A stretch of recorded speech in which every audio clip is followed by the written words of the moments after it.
बिस्मिल्लाहिर्रहमानिर्रहीम अस्सलामुअलैकुम। यूँ तो पाकिस्तान एक अमन जगह है, पुरअमन जगह है। यहाँ के आदाब, अखलाक, तहज़ीब आबा व अजदाद ने इन नस्लों में ट्रांसफ़र किया हुआ है। इस वक्त बल्तिस्तान में सितंबर के 23 तारीख और सर्दियों की आमद है। और ये जो जिस तरह हम फसल काटते हैं, इसी तरह मकाइयों को भी काटना शुरू किया है हमारे ख़वातीन हज़रात ने। आप देख सकते हैं अभी ये खेत बाकी है। आप देखिए इस ज़मीन यहाँ से ये मकई को काट के इसको यूँ क्या कहते हैं मरोड़ के इसको सूखने के लिए रखा हुआ है।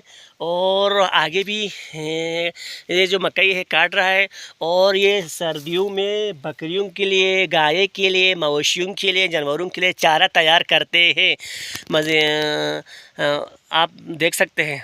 देखिए ये जो मकई है बड़ी हो गई है और आगे से इनको काटते हुए ला रहे हैं हमारे ख़वातीन हज़रात।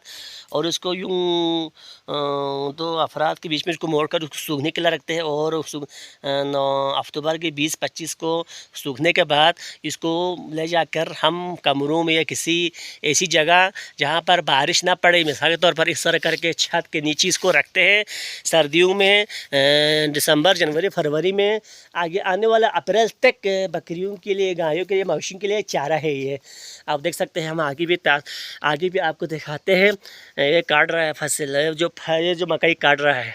तो ये खेत भी मकई है, इस पर भी काट रही है। देखो ये मकई काट रहा है, देखो।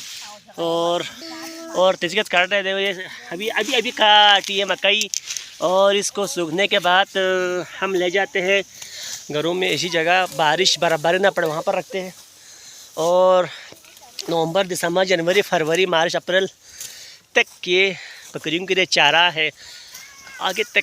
तो इस वक्त मैं बिल्कुल सेंटर में आया हूँ, इसलिए तो ये मकई काट रहे हैं। बहुत ज़्यादा बड़ी हुई है मकई, आप देख सकते हैं। सरसों, इतना खूबसूरत सरसों